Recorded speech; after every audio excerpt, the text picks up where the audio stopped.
புரிஞ்சு கொள்ளுங்க, இந்த உலகத்தில் நீ வாழ்றது முக்கியம் இல்லை. 70 வயசு 80 வயசு தான் வாழ போகிறோம். இந்த வாழ்க்கையில் என் ஆண்டவராகிய தேவனை நீ இழந்துட்டினா என்ன இல்லை, நீ வாழ்ந்ததுக்கு அர்த்தமே இல்லை. அதனால தான் முந்தினோர் பிந்தினோராயும் பிந்தினோர் முந்தினராயும். அப்போ ஒவ்வொரு நாளும் கவனமாக வாழணும். பாருங்க, மோசையை குறித்து நம்ம எந்த இடத்துலயா குறை சொல்ல முடியுமா? கர்த்தர் மோசையின் சத்தத்தை கேட்டார்னு பைபிள் இருக்கு. இவன் போராடும் போது கர்த்தர் கீழ்ப்படிந்தார்னு பைபிள். அப்பேற்பட்ட மோசே குறித்து யார் வந்து தர்க்கம் பண்றான்? ஏன்னா ஒரு பாவம் பண்ணிட்டான். அவன் என்ன பாவம் பண்ணான்? மோசே கண்மலையை பார்த்து பேசும்போது தண்ணீரை அடிச்சுட்டான். அதுக்கு யார் வந்து நின்றுட்டு இருக்கான்? இந்த சரீரம் எனக்குரியதுன்னு வந்து தர்க்கம் பண்ணிட்டு இருக்கான்.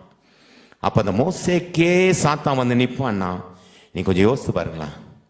நீதிமானை ரட்சிக்கப்படுவது அரிதென்றால் பாவியும் பக்தியும் இல்லாத அப்ப எப்படி வாழணும்? ஒவ்வொரு நாள் இரவும் தேவனுடைய சமூகத்தில் அமர்ந்திருந்து இந்த நாள் முழுவதும் செஞ்சதை நம்ம என்ன பண்ணணும்? ரேஸ் பண்ணணும்.